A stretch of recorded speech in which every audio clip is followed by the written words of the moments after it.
Welcome back to the Wandcast. It's the chapter-by-chapter reread you know and love of the Harry Potter series with a well-reviewed craft brew on the side. My name is Aaron, and I am here with my two favorite Hufflepuffs, Jade and Nate. Hey, guys.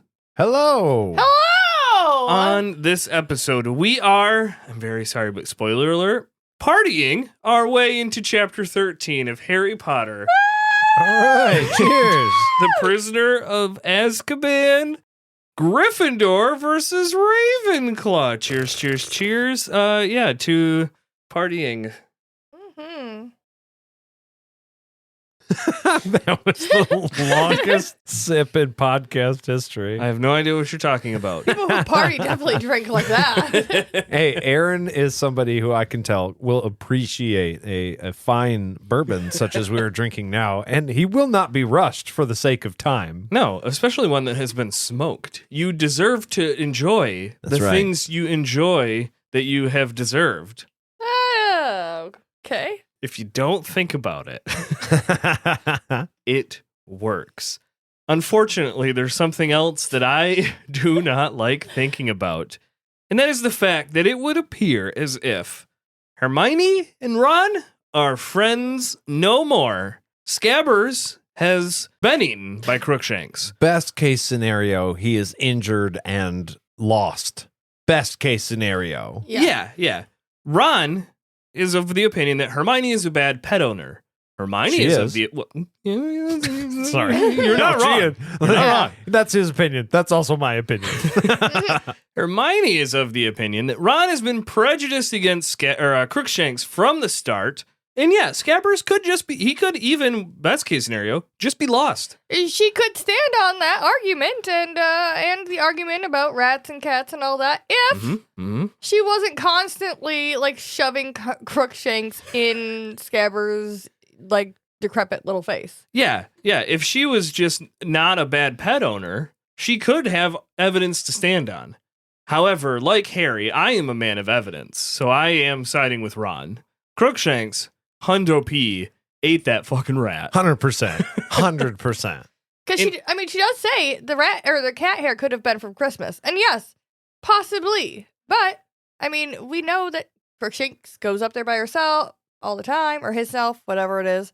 And, she's always bringing her up there. So, honestly, it's your fault. We know that Crookshanks was in the boys' dorm because Hermione brings him into the boys' dorm. But that's what she's talking like a bad pet owner. But that's what she's saying, is that's when it could have been from. Right. But we also know that Crookshanks had no fucks given about going up there by herself, too. Well, and it's double because Hermione being in the boys' dorm, I believe, in earlier books was like a big deal to begin with. You can go to your Gryffindor common room, but the girls don't go to the boys' dorm, and the boys can't go to the girls' dorm. It's only that the boys cannot go to the girls' dorm. Right. The girls are 100% allowed to go to the boys' dorm. Yeah. What the fuck? Well, okay. That's why Hermione then can go fine. up there. I thought Hey. it was like double bad that she was even in there. Like, no, you're not supposed to be there, No. and you're bringing your cat. Girls do not ever do anything wrong. That's only, right. I forgot. Only teenage boys do wrong things. Yeah. Everyone knows that.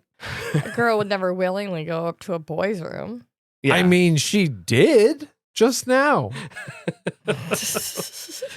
Despite a lot of evidence that Ron didn't like Scabbers that much, he's taken it hard to a point where the Weasley twins, Fred and George, are trying to comfort him. That's like you can tell they're putting in effort, but it's not great execution. They're talking about how, like, hey, Ron, you even said Scabbers isn't a great rat, so why are you upset? Maybe got swallowed in one gulp, so it was a painless death. That's a good thing. Yeah, they're trying to, paint a picture that this isn't worth really worrying about. It was an unfortunate thing, but he was probably going to go soon anyways, so just kind of move past it. Ignore the death of your pet.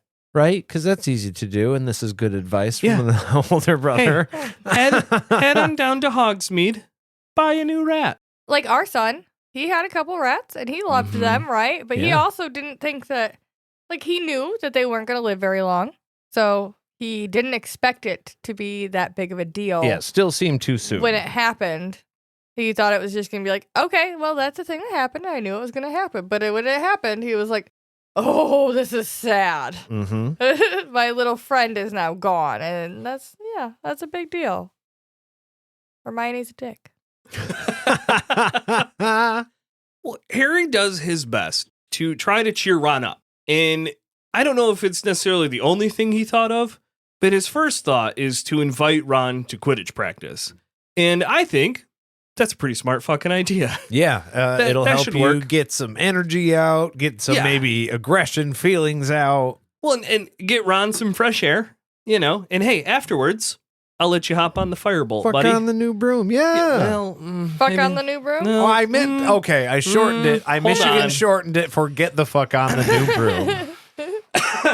You guys, you fucking guys. I'm digressing. I just want to point out, as I've gotten older, not enough Madam Hooch in the books. I want more Oliver Wood. I want more Madam Hooch. And I'm realizing I just want a full Quidditch series. You just want the football version, the Friday Night Lights. I think so. Of, You want of the Rudy? Hogwarts. Yeah, I want Rudy. I want Friday Night Lights. I Fuck want yeah. replacements. I want all of it. Give me all of the football cliche movies, Quidditch version. That I would want actually it. be great. You got the one guy who keeps getting hit in the head and get knocked unconscious, and then It's the it's bludger. fine. But then, you know, in class, he's trying to cast spells, and his wand is all fucked up because he's been hit in the head quite a bit, and then it's dangerous. I'm just saying.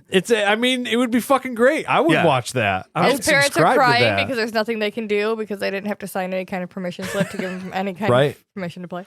But even the more Friday Night Lights version, not the silly version. Like, I think there's even a good drama in there. No, I think that somewhere. would be fucking great. Yeah, that's all. I just want it. Okay. Just through the course of the year, the way the houses go back and forth Yeah. between who's in first place, like it would be cool. I am in charge of the Harry Potter podcast now. You guys have given me the power to narrate to the topics that I want to talk about. At some point, there's going to just be a full Quidditch takeover. And I'm just going to make us talk about Quidditch for an entire episode. Because the more I read into it, the more this needs to get talked about. Note to Teaser self, for the future. Make a little edit on how proud Aaron sounds just there. Just take that down. I'm kidding. But- Yeah, I'm full in though.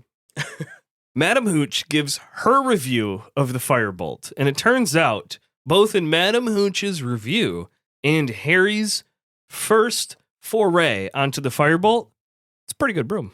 Fuck yeah. Yeah, it's like pretty good. He catches a snitch All right, Uncle Aaron.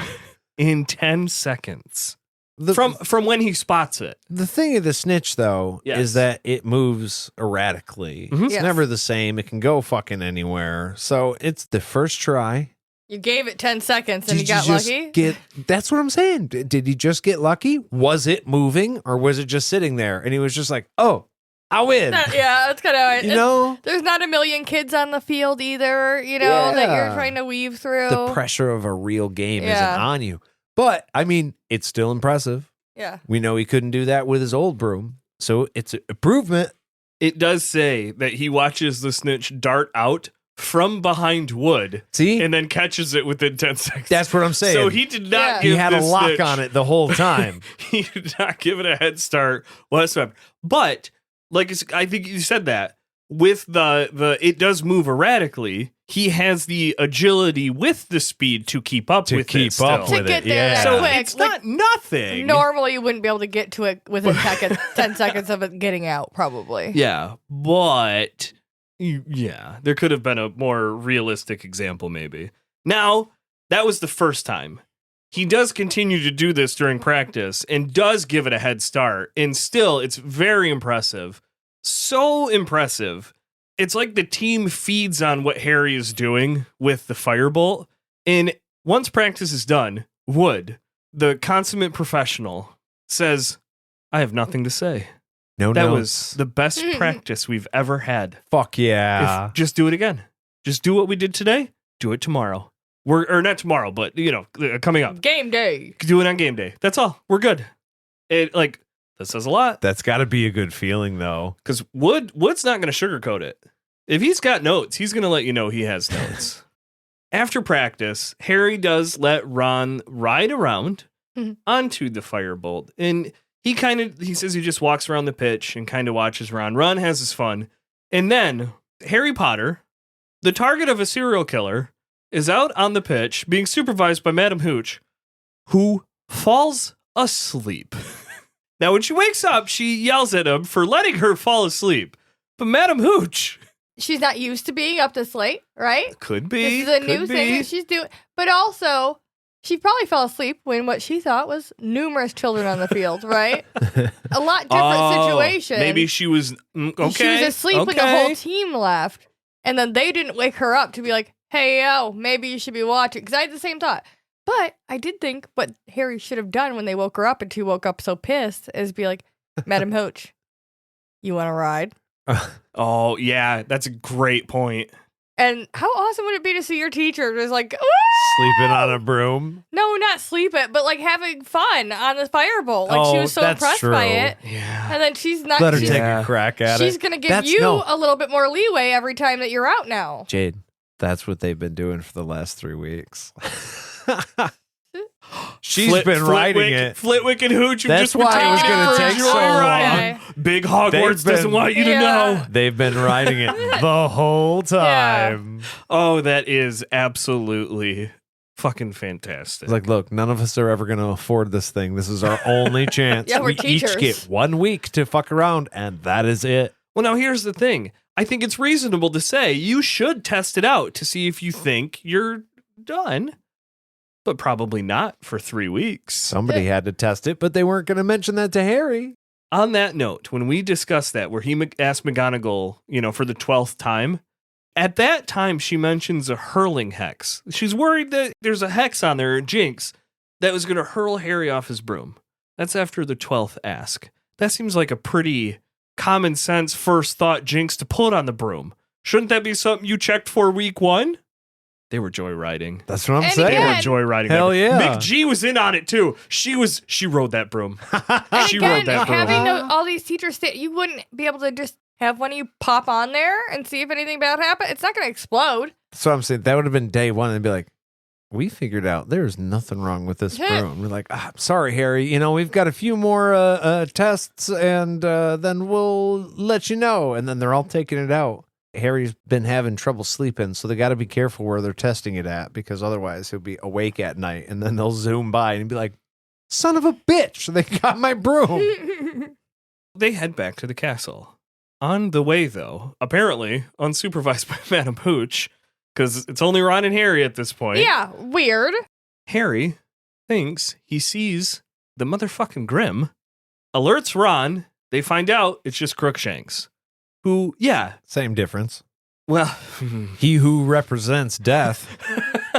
I mean, we are one rat short of saying that Crookshanks isn't the Grim. I'm not sure if I'm willing to go that far. I mean, we didn't see his face. He can't say for sure that it's not. That's all I'm saying. Never seen him in the same place together. But this is a point to the fact that Hermione just lets Crookshanks wander. She has not learned her lesson from her cat. Even at the very least, chasing your friend's pet away to the point where you can't find him, or at worst, eating your friend's pet, and you're still just letting your cat loose in the grounds. Well, I think it's a interesting question as to, we know that the owls stay in the owlery. Mm-hmm. We know that if you have a rat or a toad, you can basically keep those things in your pocket all day, or just leave them in your common room, I guess. If you have a toad, it gets lost a lot, apparently. But cats don't typically like to stay in one room most of the time. They get a little pissed about that. And Hermione doesn't ever have Crookshanks with her during classes. So where does the cat go? Is it supposed to just hang out with her in the common room? Where is there a cat room? Otherwise, that's the only thing she can do. What are you going to do with a cat on the grounds? I believe that you are given the option of a few pets in the letter. Yeah. We talked about this before. Some people just show up with other shit.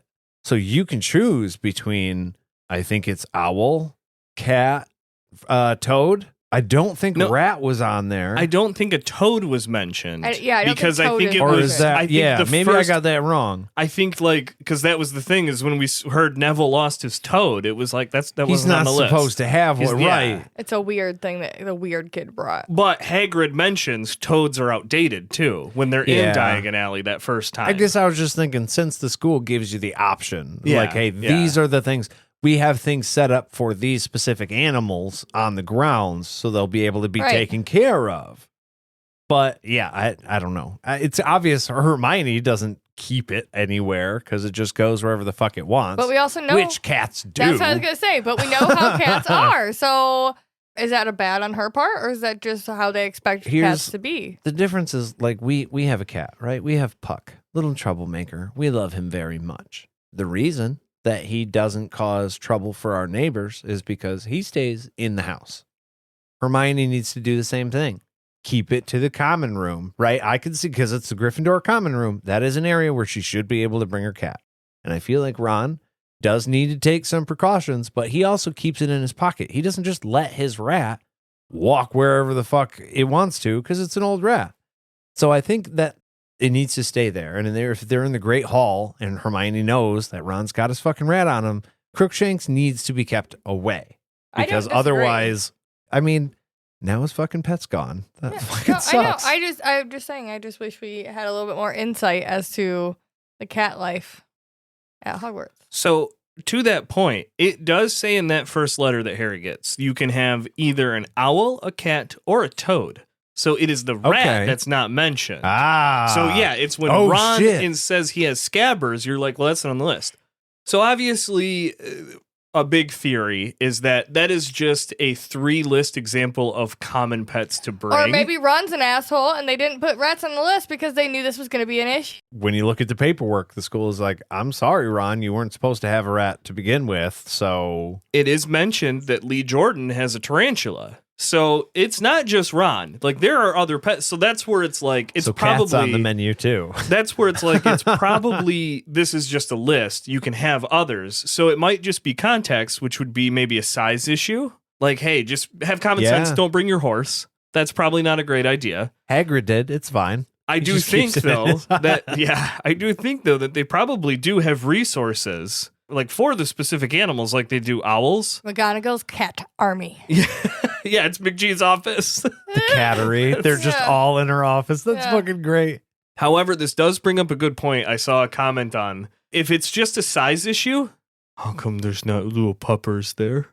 You could have a little magical puppy. Little magic I spell thought that about keeps this. it a puppy forever. you could have a little magic beagle. I think it's because they're more needy.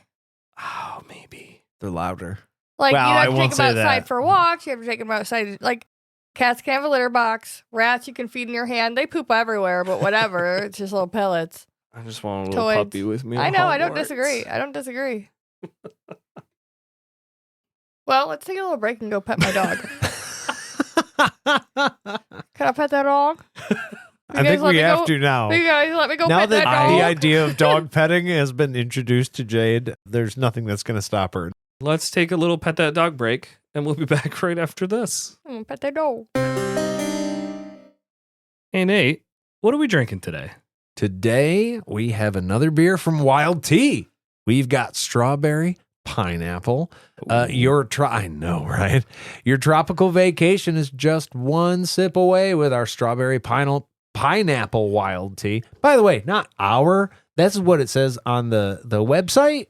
So, yeah, we're not hawking this. We're giving a review. Anyways, this 9% ABV brew is an easy drinker on its own. Want to take your taste buds to paradise? Add triple. This is another fucking add 6 kinds of booze to our beer to make it cool. Add triple sec tequila, a splash of lime for a strawberry pineapple margarita, which That sounds real good. sounds wonderful to me. It sounds like it would taste delicious. And again, with this beer, it is gluten-free, vegan, and brewed with real green and black tea. If it is any indication of the last 2 beers we've tried of this variety, big fan of whatever it is they're doing over there. Variety. they've had very high scores. Variety from wild tea that's This- brewed with tea. Varietal of tea is very tea and kind of has a tea forward. No, I did that last time. I won't do this again. Look, I am not a fan of pineapple or its flavor for the most part. With that being said, the fact that I am rating this 9 margaritas out of 10 should not come lightly. This is, I think, the first time I've ever tasted anything with pineapple and said, yes, please, may I have another? 9 out of 10 for me. And the only reason it's not a 10 out of 10 is just because I don't think they can improve pineapple enough to make it a 10. I think this is the best as I will ever have pineapple taste. I kind of agree. I just took a sip and I'm going to say this is a 9 all day long. It's between the blueberry. The thing is, if this is a 9, then the first one we reviewed, right? The blueberry. Yeah. I'm thinking that might be closer to 10. Oh. Or everything needs to downshift. That was a 9. This is a fucking 8. Okay. But I can't even speak. This is what I want. This is what I want. Hey, that's I want the best. Something a little bit sweet, a little bit boozy, not too much of anything. So good. Jade, what are you giving this one? I like this. I think there's a thing about teas versus beer. Mhm. All teas have a certain, I don't know how to describe the flavor, but there's a certain thing in there that is not my favorite thing that makes it harder for me. And I think in the peach one, Mm-hmm. I noticed that less. That tasted Makes more like sense. a white peach wine. This, I can still taste that this is a tea. It downgrades it slightly for me. Okay. I like pineapple. I like the pineapple in there a lot, but I Mhm. think it is an 8 Yeah. upside down pineapples. Oh. All right. Well, I think while you guys Google that, we're going to get right back into the books. Like maybe we'll head back right about now. I can't go any higher.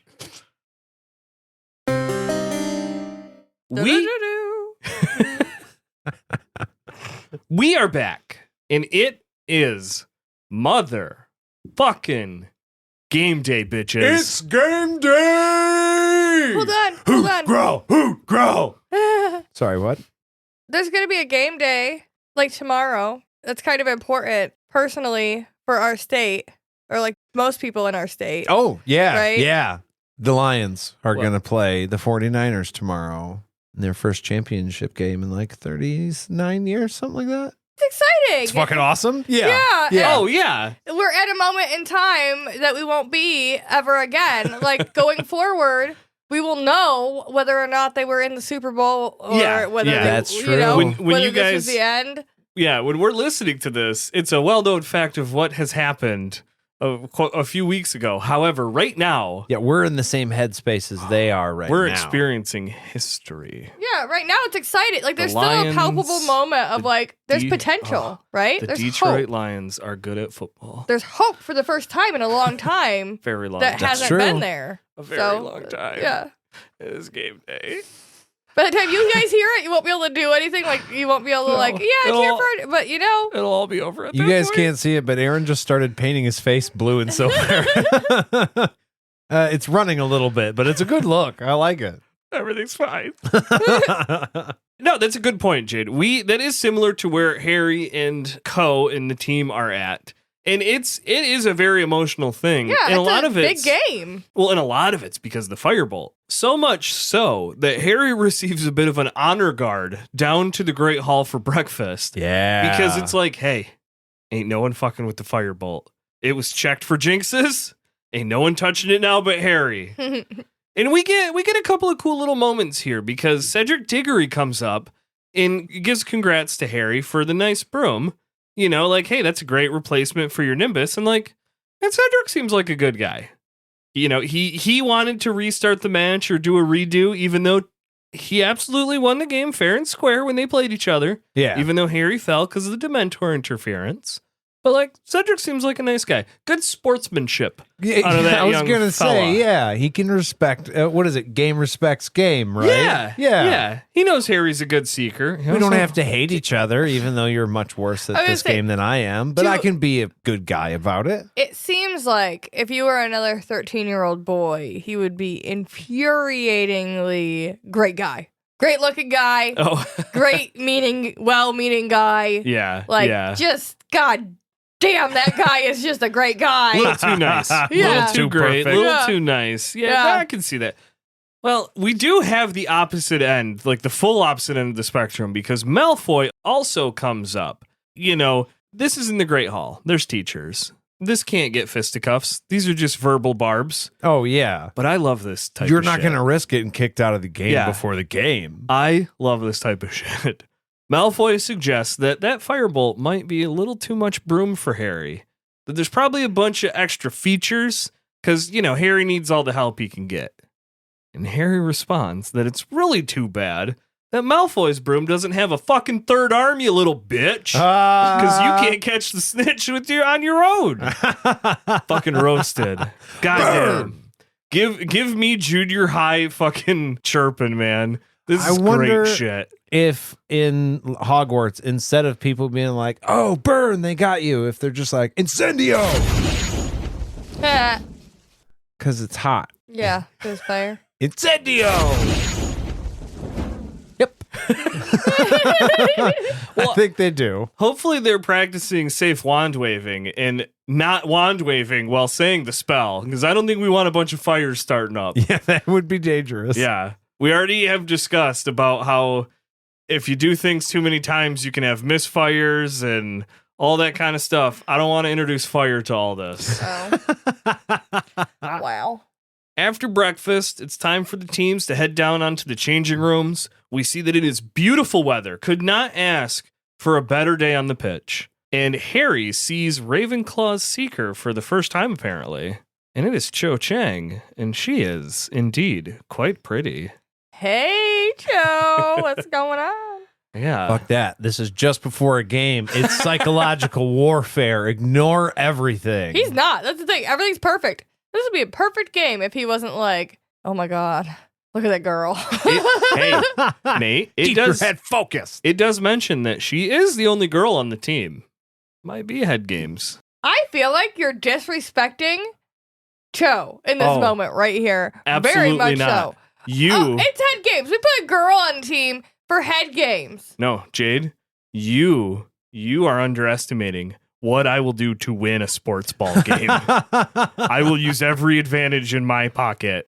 No, what I'm saying, No. If you No. if you consent to being that person, I will absolutely say, let's do this. Yeah, I know that's what you're saying. And what I'm saying is, fuck you. I'm sure she got where she is by her her fucking talent. Oh, no, I agree nobody with that. implied that she's on the team only because of her looks. Correct. I believe that she earned her place on the team, but also because she's the only girl on the team. If I as team captain, They are not implementing any sort of tactic. They're not planning. I'm like, ooh, and we have one girl, so this is going to fuck them all up. I'm saying they're playing against teenage boys who will notice that she's the only girl on the team. oh, I'm not even saying it's that general. I'm saying that I, as Ravenclaw's team captain, have noticed Harry making eyes at Cho Chang, or in that very moment, see Harry making eyes at Cho Chang and blushing when he sees and Cho then Chang. use that to the I advantage. am going over to Cho Chang 100%. and saying, Harry has a crush on you. Use that to Use your it. advantage.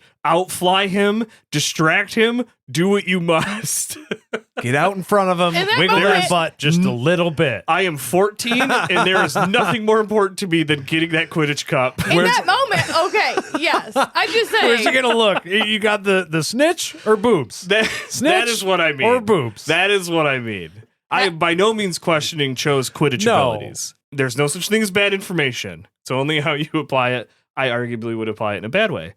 We get to game time, though. And we immediately have distractions because Lee Jordan is apparently an unpaid intern advertiser for the Firebolt brand of broom because he can't stop talking about it. And McGee is threatening to take the mic away at this point because he will not say anything about the game. Starts off with a bang, and we get 10-0 Gryffindor almost right away. Oh, fuck. And nobody knows how it happened because he's only like, look at that firebolt broom. But listen, she continually employs Lee as the announcer for these games. And he continually adds his color commentary, which is not game related at all. He'll be like, God, look at that little shitball over there. Yeah. who He just was pulled making that eyes move. at the girls in the first or second book. And we were just like, he gives it personality. Yeah, he's like, ooh, look at Alicia. She's looking good today. I absolutely believe that McGonagall is sitting next to Lee Jordan go, you do that 15 to 20 more times, and I am taking that microphone away from you. Yeah. I'm going to mention something about it. Yeah, potentially. You keep this up, I'm going to start wagging my finger, young man.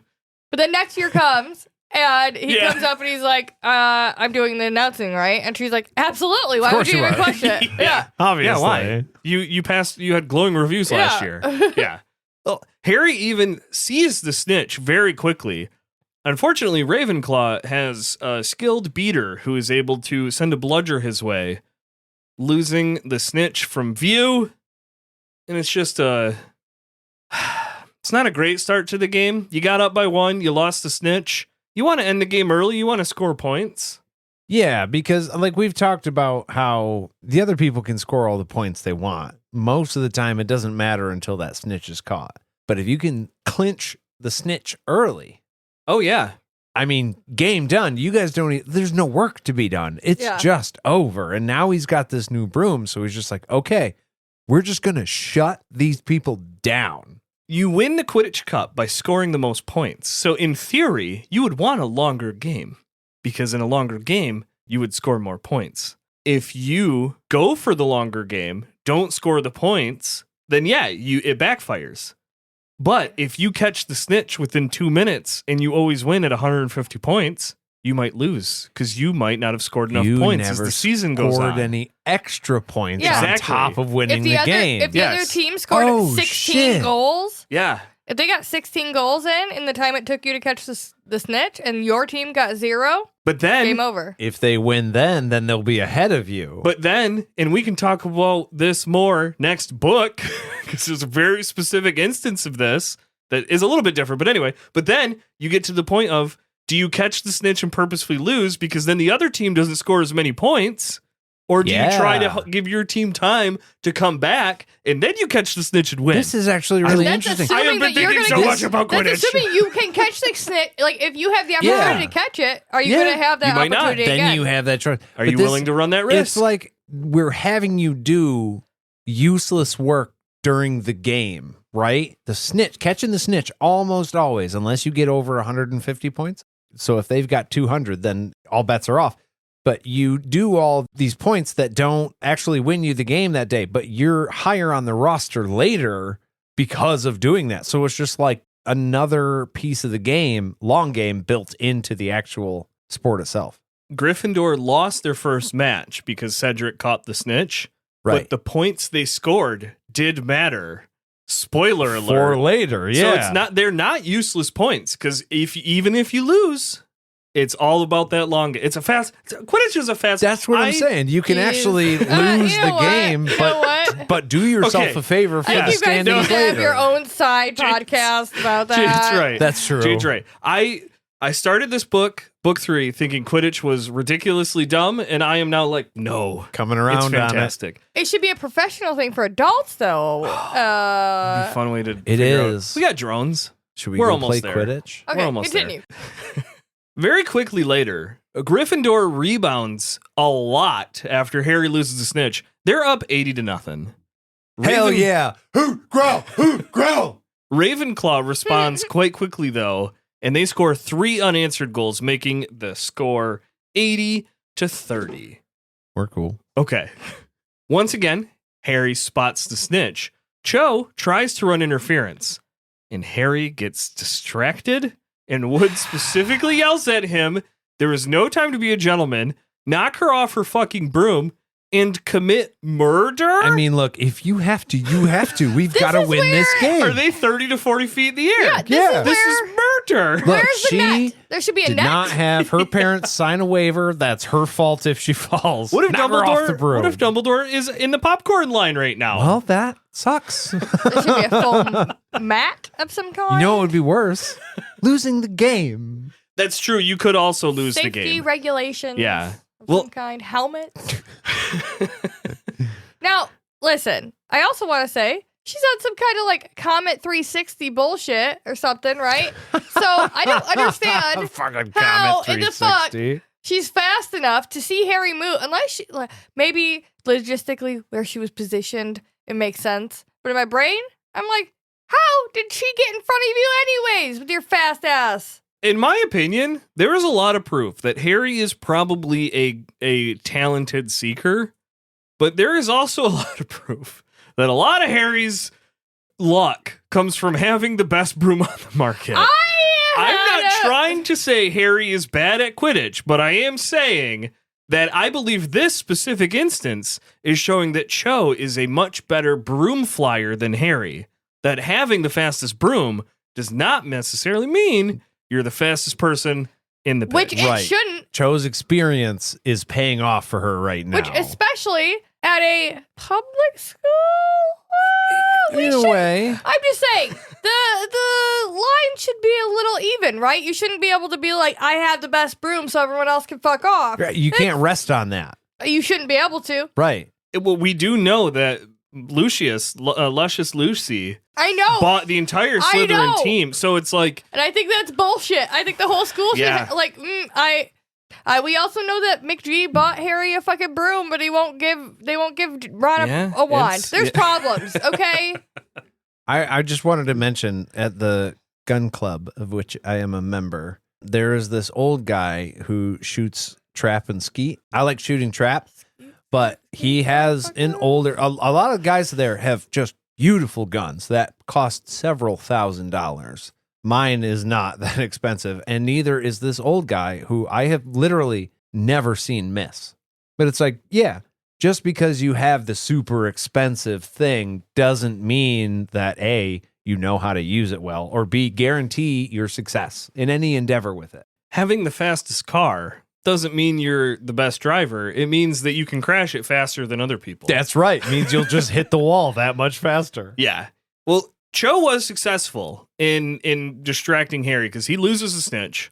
And not much longer later, he spots it once again for the third time. And as he and Cho are chasing, Cho makes a noise. And Harry turns and sees 3 Dementors on shit. the pitch. Very clearly, nobody feels their mentors. We'll get to that. Oh. Surprise, they're all buckers. Well, Harry pulls out his wand, and without thought, he turns and yells, Expecto Patronum! Turns back, totally doesn't feel the Dementors, reaches out, catches the snitch. Fuck yeah. Gryffindor wins the game. Blah, blah, blah. Harry is the hero of the day. Everyone flies to him. They get down to the pitch. They say, it is fucking time to celebrate. And then the rest of all of the Gryffindor supporters come on. They storm the field. And Fuck it's, yeah. Hey, good game. This Good is a game, dream everyone. scenario right Yeah. here. I wouldn't mind celebrating this win right here on the pitch. Party time! I think I want to get another beer. Unfortunately, I didn't bring any with me. So we're going to take a quick little break. I got you. We're gonna run and go get some beer. And we're gonna be back right after this.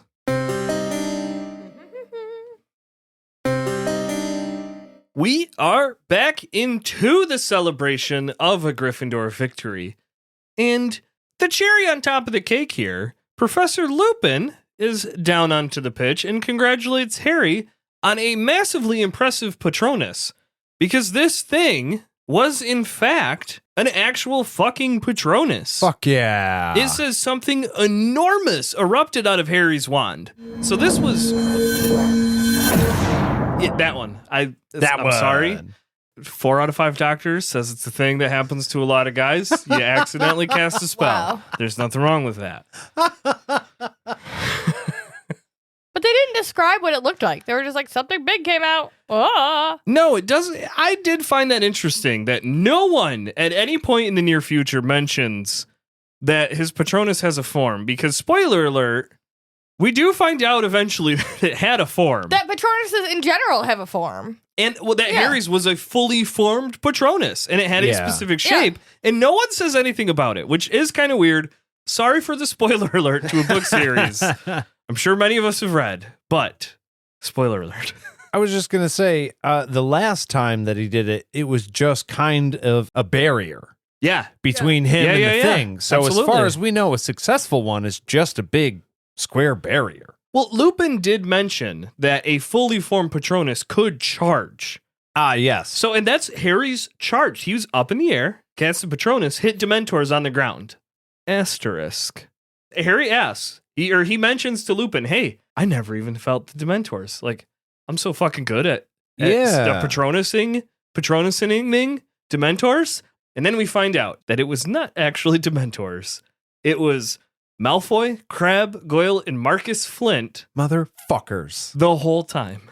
They were under black cloaks and just tried to scare Harry. Listen, I understand. You want to practice performing the spell under pressure so you know that you can do it under pressure, right? But couldn't you have been practicing this spell sometimes not under pressure in order to fully fledge out your Patronus?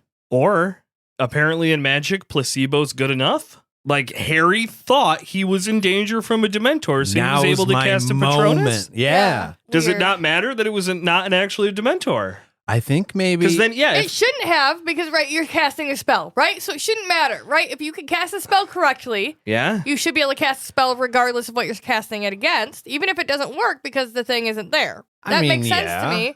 But then that leads into, why did every practice have to have a boggart? Why couldn't we have done it a couple times without one? You mean with a real one? No! Just without anything. No no pressure. No Dementor stand-in. Just practice the spell. Oh.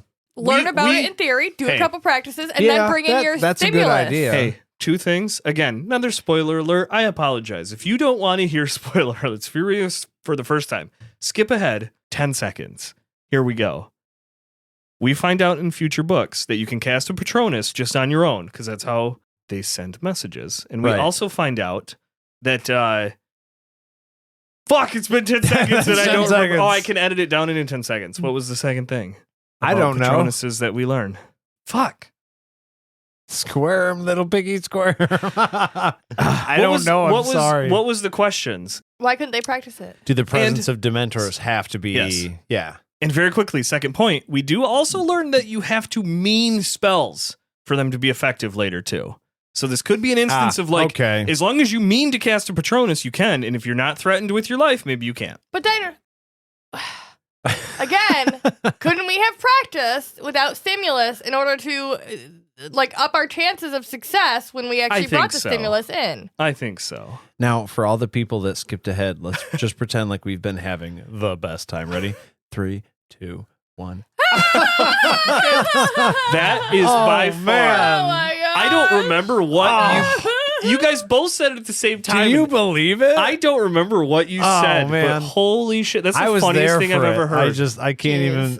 We would not be able to recreate that good. if we tried. Oh man, if you skipped, I'll bet you feel so dumb now. I bet you. Wow, I bet you. You're shaming people now. That's a little aggressive, but I think they might be furious, almost as furious as Professor McGonagall at Draco Malfoy and Company, because they get detention and 50 points gone. And I argue, McG, that this is a serious enough offense. I do present to the court Okay, bud. I was like, what?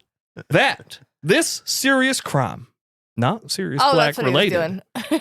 but I think that this crime that is of a serious nature is fully deserved of 50 points removed from Slytherin per perpetrator. Not 50 points total. I want to put some courtroom reverb on your voice so bad right now. Just give me a gavel. Give me a gavel noise. It'll be good enough. I think This constitutes, I don't know where the standings are, but I think this constitutes you don't get to play Quidditch anymore for the rest of the year.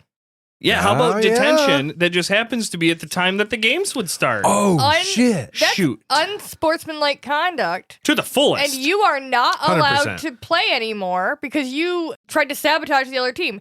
Absolutely fucking not. You are not allowed to be in the game. That's not what we want to be doing here in this school. We discussed if you were to fall off your broom during a Quidditch game, probably a 50-50 chance that you die. Could be. Malfoy was trying to distract Harry with the same method that caused him to fall off his broom from a height which left him with a 50-50 chance to die at best.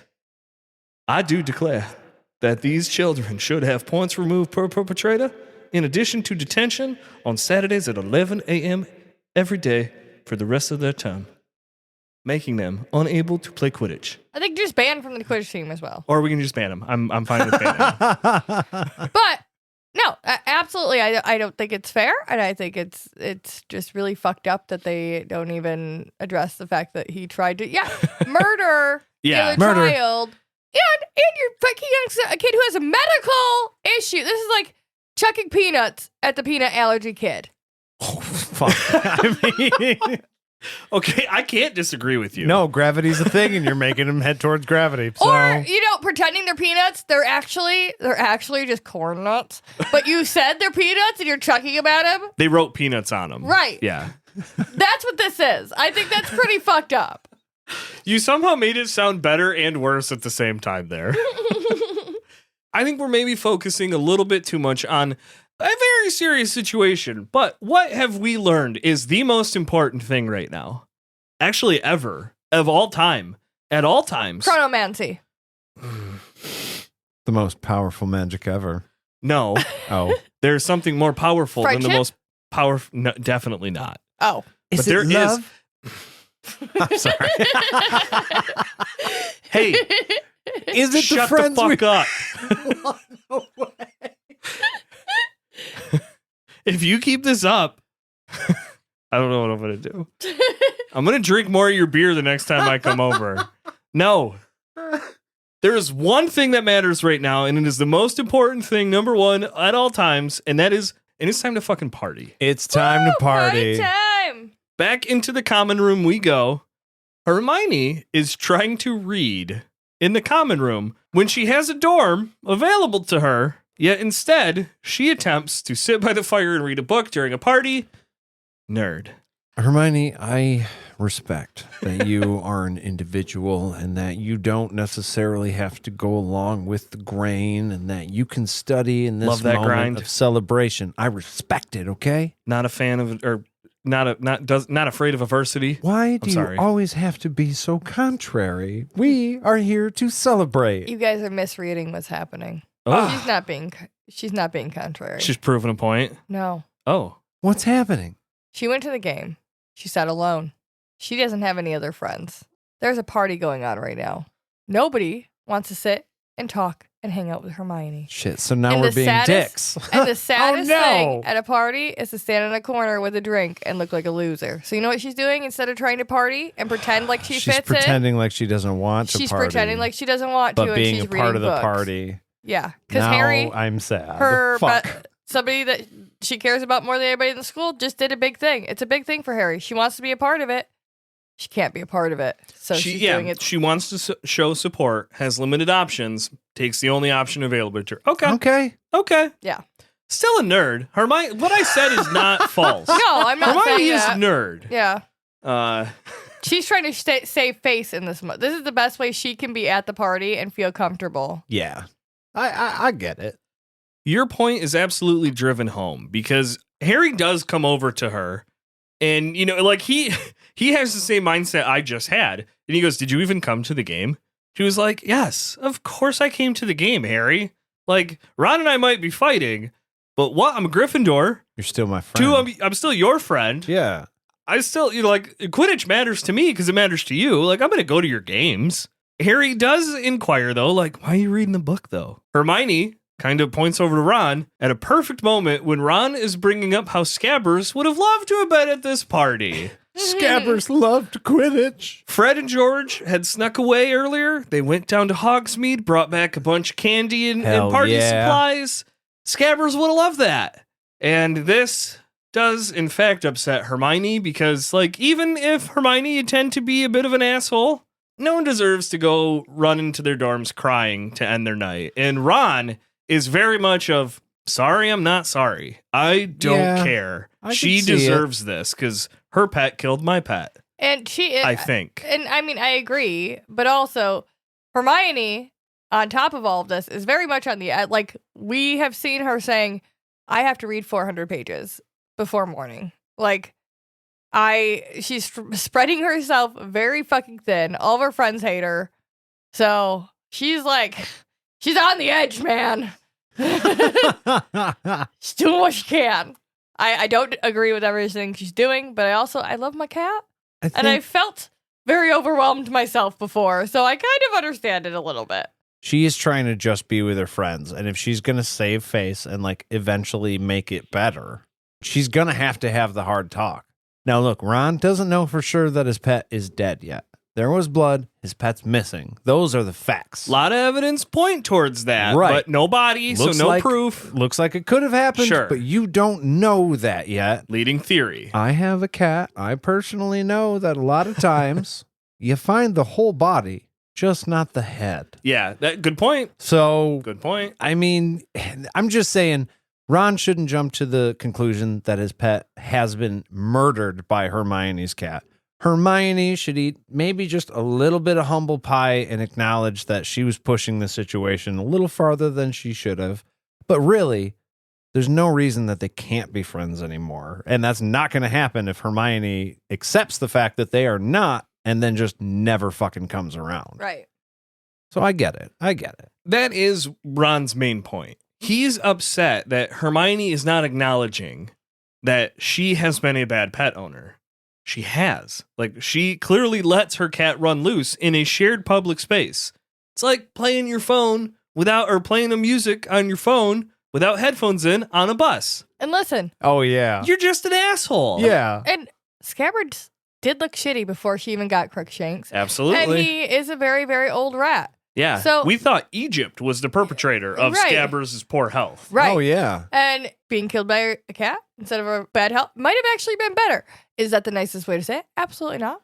But hey, had she not been bringing the cat around the sick rat the way she had been, she would be able to be like, listen, Ron, this is really sad. Okay. Yeah. I will help you try to look for your rat because I hope my cat did not kill your rat. Yeah, I don't want to believe my cat killed your pet. I think he ran away, so I am going to look. I hope it didn't happen. It might have, but God, I'm sorry. I would never have wanted this to happen. He was an old rat, though. Yeah. And at least then you could have come from a place of, fuck you, I didn't do anything wrong. Yeah. To one of your points, Jade, I do find it interesting to, like, if pets had to be sorted somehow, like maybe Scabbers would have been a Gryffindor.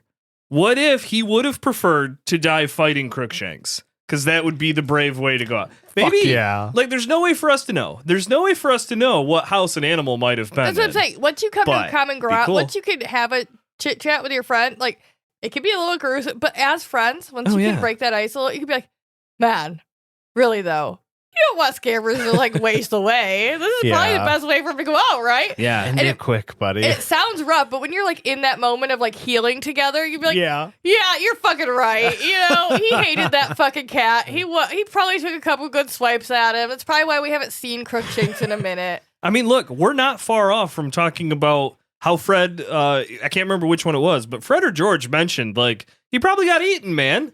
That's, rats get eaten. You go down swinging. Yeah. We're not far off of that. So we're not the only ones having this thought process. No, but I think that when it comes, it's harsh in some moments. But I think coming from a friend, like trying to heal together at the end, we can have a couple butter beers, relax a little bit, joke a little bit about the trauma. Yeah, you got to break the tension a little. Yeah. That is a much easier thing to do when you got yourself some good friends. I think Professor McGonagall would qualify as a good friend to the people that maybe are closer to her own age. Because unlike Hagrid, she doesn't hang out with children a lot unless she's teaching, apparently. But she does come in and shuts the party down at a cool time of 1 a.m. 1 a.m. Good on you, McG. She's Fuck like, yeah. look, you got to be back to the common room by 9. I'm not telling you what you got to do once you get to the... you don't have to go home, but you can't stay here. That's all I'm saying. The Gryffindor tower isn't a tower. Most people probably can't even fucking hear the party. You're not right? bugging anybody. No. The only reason, No. the only reason that McGonagall even knows that they're still partying and even sticks her head in is because she's a fucking cat hanging out in the middle of the night. You think she's wandering hanging out? She's just wandering the castle, and all of a You sudden don't want to remind Ron of that she right walks now. around by the Gryffindor tower, and she goes, "The fuck is that?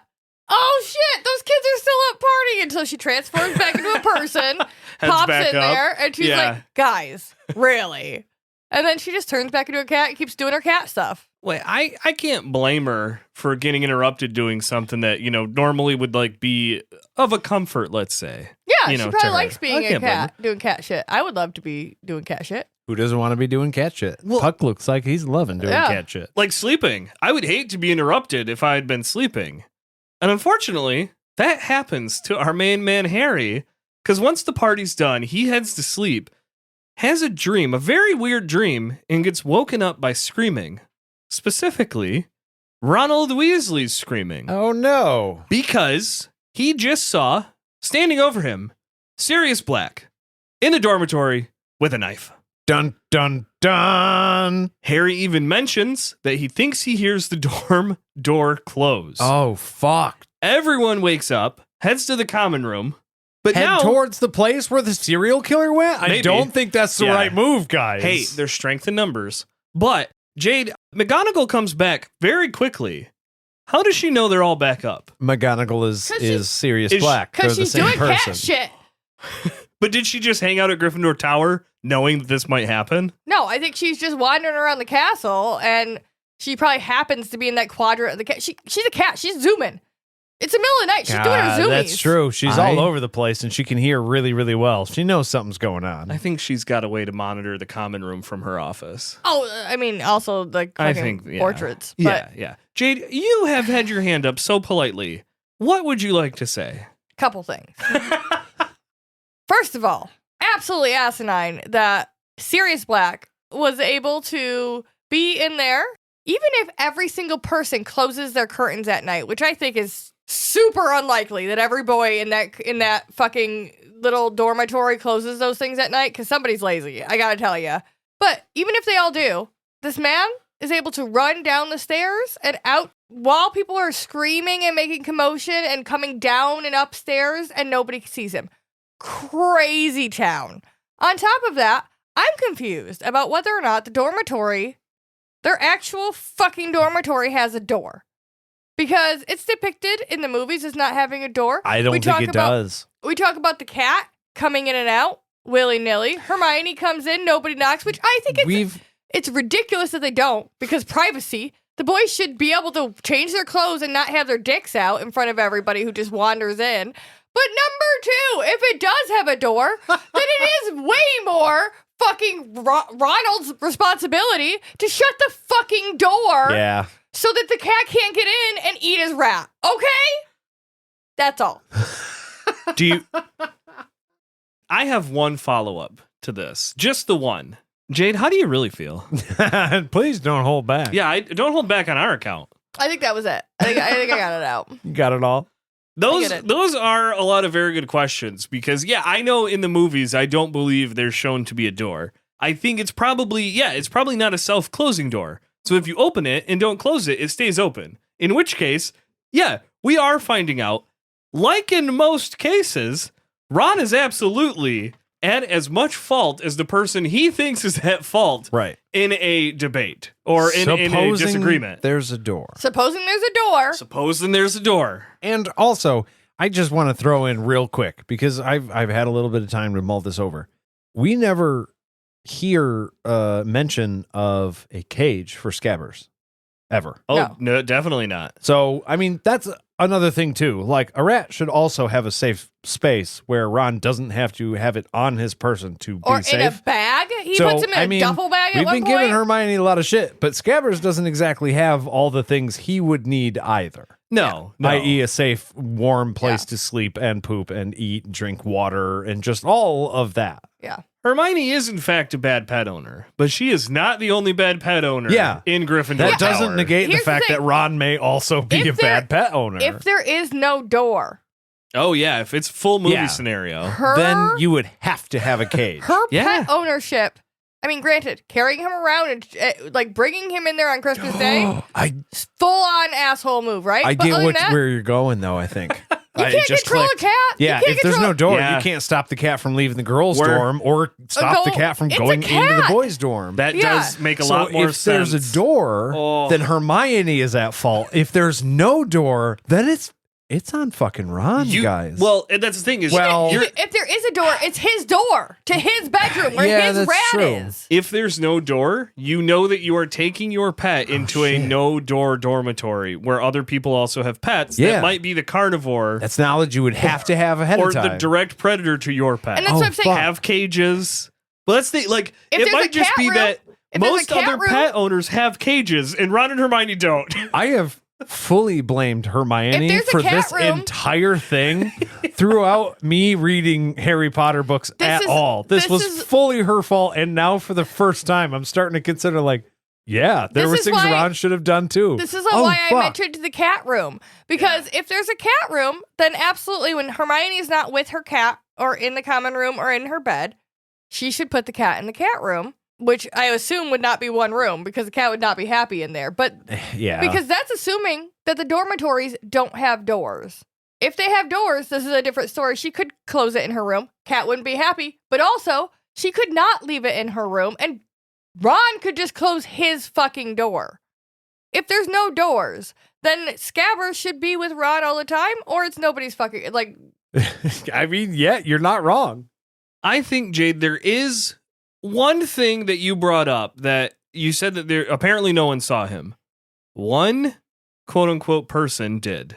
Yeah. Ron points it out. She, because McGonagall's is not believing Ron. Nobody There's does. no Everyone way calls Sirius him Black. crazy. Yeah, Percy's like, you had a bad dream, and even McGee, she is not on board with believing Ron, and he goes, ask Sir Cadogan. Ask the man who would let a person into our dorm. Good investigation skills, Ron. Yeah. That's absolutely the correct move. Hell yeah. This is why I hate the movies, because Ron is portrayed as a dumb little fucker, and he is clever. He's like, we can figure this out real quick. Yeah, he fucking nails the answer. Because, first try. They talk to Cadogan, and they're like, Did you let anyone in? Yes, I did. In fact, I did. Absolutely. Yeah. Well, why wouldn't he? Because it's the only thing he's fucking paying attention to is goddamn password. Yeah. He's just like, as long as you have that, you're good. The man who wanted entry had all the passwords. Yeah, and conveniently, he had a piece of paper with a whole bunch of passwords written on it. Now, what? Mm-hmm. I ask you, where do you suppose that came from? I use the wrong pretense word, but like, where do you think that came from? Now, I do think that an argument can be made that at this point in time, it does not matter where the paper came from.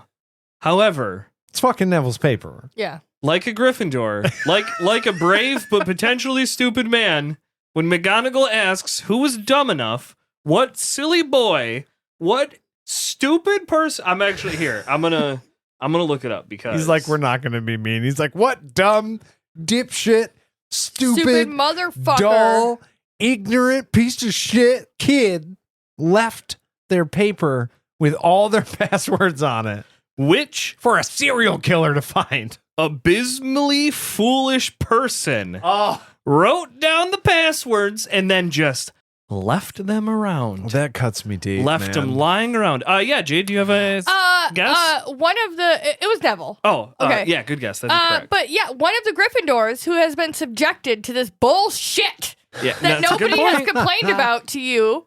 Also, why did you not give the fucking portrait hole any other fucking directions other than passwords? How about just being like, hey, adults, other than me and Dumbledore, maybe a couple other teachers, just don't. Yeah, we talked about that too. It's just like, well, hey, listen, just change the password once a week. The students have to get in there, right? So don't give them too hard of a time. Yeah, that's it. Oh, one more thing. There's a serial killer in the school.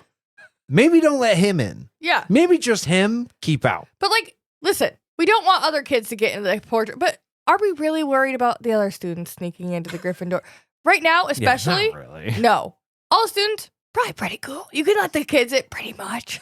If they know a password that's been near or far, that's fine. We're really worried about things like serial killers. So that's the level we're at. If he looks like he hasn't showered in a month, maybe don't. Very quickly, because I think this is an important point. There is a silver lining. When it matters, Neville proves he's a Gryffindor. Again, like I've told Harry, don't self-report. But the fact that McGonagall, pissed off, middle of the night McGonagall is in your common room saying, who fucked up? And he goes, I did. It was me for sure. It was me. I don't want this to become a thing. I am at fault. I accept my punishment.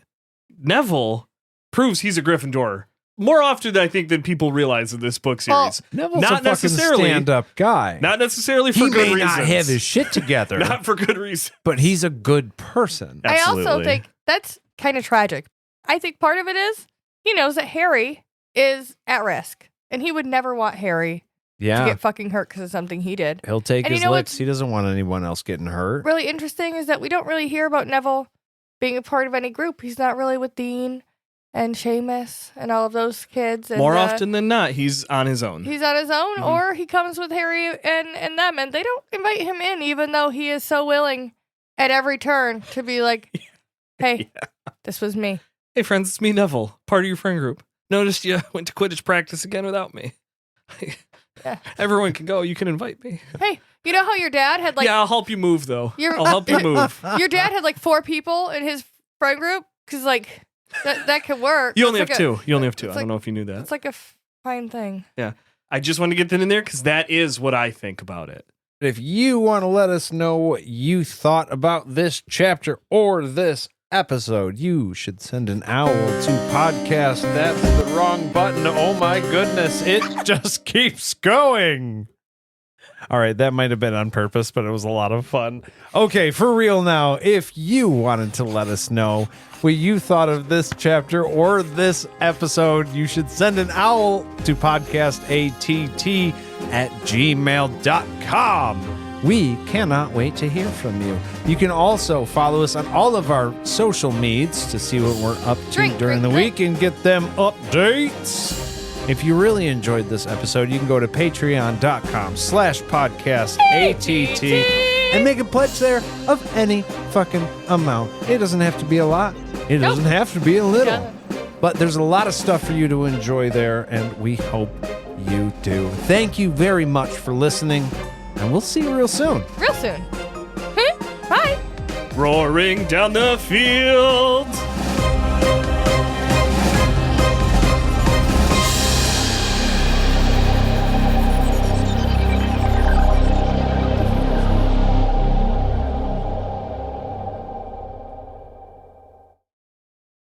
And as a very special treat, I'd like to introduce you all to Aaron Duddles, who is going to sing the Gryffindor national anthem, the Gryffindor's anthem.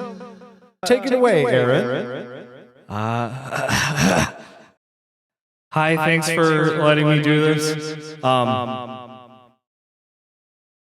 Roar goes the lion as we head into battle. This will be a test of our skill and mettle. It's how tough we are, oh brave Gryffindors, because we win so much. You will always hear us roar.